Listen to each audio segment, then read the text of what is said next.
Teman-teman, coba kalian dengar video kurang lebih 30 detik ini yang berpotensi membuat mispersepsi tentang bahasa roh, tentang Roh Kudus kepada 30.000 orang Kristen di Indonesia, guys. Mari simak videonya. Waktu saudara berbahasa roh, ini ya, bahasa roh ini bicara sama roh Allah. Nanti kalau saudara satu waktu, berapa hari kemudian, berapa waktu, loh aku kok iso oleh barang ini ya? Aku udah minta loh, jangan lupa loh. Roh kita ini mungkin minta sama roh Allah, makanya Tuhan kasih.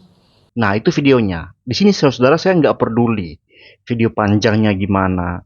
Yang saya mau tanggapi adalah video pendek yang mereka unggah di medsos ini. Buat kalian yang menyebarkan video ini, cuplikan ini, entah itu siapa ya, entah pendeta ini sendiri yang nyebarin, atau tim klipernya dari pendeta ini, kalian nggak bisa bilang bahwa jangan nonton video potong-potong, atau jangan tanggapi potongan video, nonton video fullnya. Kalian nggak bisa bilang kayak gitu. Kalian yang bilang kayak gitu, kalian dengar ya, kalian itu bodoh. Kenapa bodoh? Karena kalau kalian nggak mau saya tanggapi potongan video ini, maka kalian jangan upload potongannya. Kalian ngerti? Jangan ada video itu di medsos. Biarin aja dia panjang di YouTube.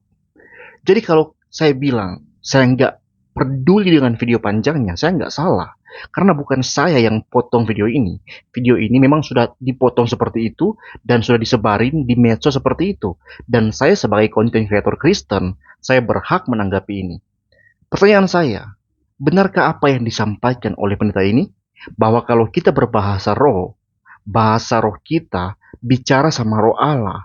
Dan kalau kemudian kita mendapatkan sesuatu yang tidak pernah kita minta, maka mungkin roh kita yang minta. Dan akhirnya Tuhan kasih. Saya cari di seluruh Alkitab, dasar ajaran ini sebenarnya di mana?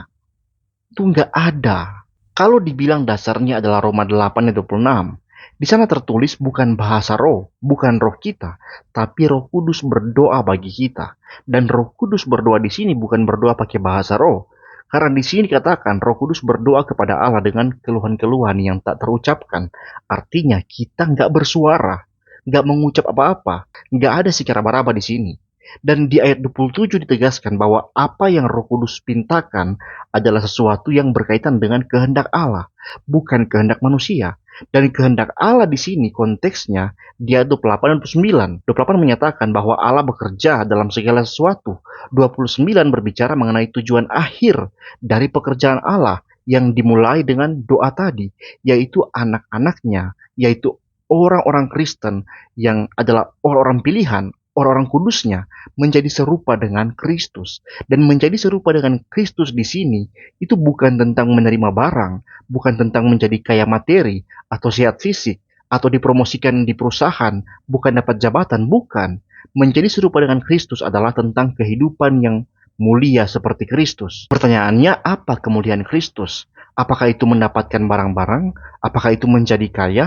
Menjadi sukses? Naik jabatan? Bukan. Kemuliaan Kristus adalah kematiannya di kayu salib. Yohanes 12:23 mengatakan, tetapi Yesus menjawab mereka, katanya, telah tiba saatnya anak manusia dimuliakan.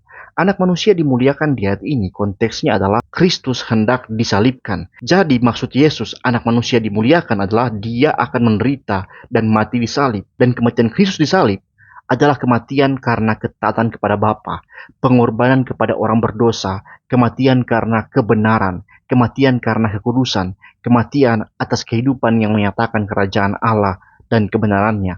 Maka menjadi serupa dengan Kristus dalam kemuliaannya adalah hidup orang-orang pilihan, hidup kita dipimpin Roh Kudus menjadi serupa dengan hidup Kristus, yaitu kita mentaati Bapa, kita menjadi orang yang rela berkorban dalam hidup ini. Kita mau taat sampai mati pada kebenaran. Kita mau berjuang untuk hidup kudus dan kita mau menyatakan kerajaan Allah di tengah-tengah dunia ini. Ingat pesan Yesus ketika dia berkata, ikutlah aku. Dan barang siapa yang mengikuti aku harus menyangkal diri, memikul salib, dan mengikut dia. Itu bukan tentang ikut berjalan dari belakang dia, bukan. Tapi sungguh-sungguh mengikuti bagaimana dia hidup, bahkan kalau Allah berkarunia, kita akan mengikuti bagaimana dia mati, yaitu mati demi kebenaran, mati demi kerajaan Allah dan kebenarannya. Saudara-saudara, hari ini sangat banyak orang menjadikan pengalaman pribadi sebagai khotbah dan diklaim sebagai kebenaran bagi jemaat yang mendengar. Tapi kita tahu dasar iman kita adalah firman Allah, Alkitab.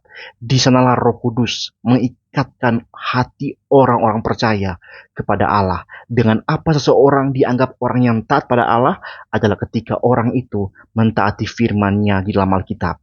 Jangan mudah tertipu dengan ajaran-ajaran yang menyesatkan, yang membuat kita jauh dari Allah. Di video ini saya mau ajak kalian mengikuti kelas doktrin Allah bersama dengan pendeta Andi Halim. Kelas pendaftaran ini akan ditutup pada tanggal 20 Januari ini dan kelas tersebut akan dimulai pada tanggal 11 Februari. Akan ada 14 kali pertemuan dilaksanakan setiap hari Rabu jam 7 sampai jam 9 malam waktu Indonesia Barat. Biaya pendaftarannya 350.000 per orang, mendapatkan sertifikat, tapi yang lebih utama mendapatkan pengetahuan tentang Allah yang kita sembah. Jangan mengaku mengasihi Allah kalau kalian tidak mengenal Allah. Dan usaha apa yang sudah kita lakukan dalam rangka kita mengenal Allah? Lewat kelas ini kita akan dibimbing secara sistematis dan terarah tentang bagaimana doktrin Allah yang benar dalam kekristenan, membimbing kita dan membuka kesempatan bagi kita untuk bertanya jawab, bahkan pada akhir kelas akan ada ujian bagi kita. Saya sarankan untuk ikut, terutama bagi kalian yang hendak menjadi pelayan-pelayan di gereja, penatua, diaken, guru agama, guru sekolah minggu, menjadi pembina remaja, komisi pemuda, koordinator pelayanan. Kalian wajib ikut kelas ini. Karena Yesus bilang, lebih baik seorang penyesat diikat di leher dan dibuang ke laut daripada menyesatkan orang. Jadi jangan andalkan pikiran sendiri untuk mengenal Allah yang akhirnya menyesatkan diri sendiri dan menyesatkan orang lain. Mari rendah hati belajar dari hamba-hamba Tuhan. Belajar sendiri sulit karena kita nggak akan dikoreksi kalau kita salah, dan kita nggak tahu kalau kita salah, nggak ada yang menguji pengetahuan kita. Jadi lebih baik kita belajar dari pakar-pakarnya, dari hamba-hambanya. Agar kalau kita salah, kita bisa dikoreksi. Kalau kita bingung, kita bisa bertanya. Daftar segera di nomor ini, hubungi nomor ini untuk mendaftar, dan mari kita bertemu di kelas itu, karena saya juga akan menjadi partisipan dalam kelas itu. Sampai jumpa, Tuhan memberkati.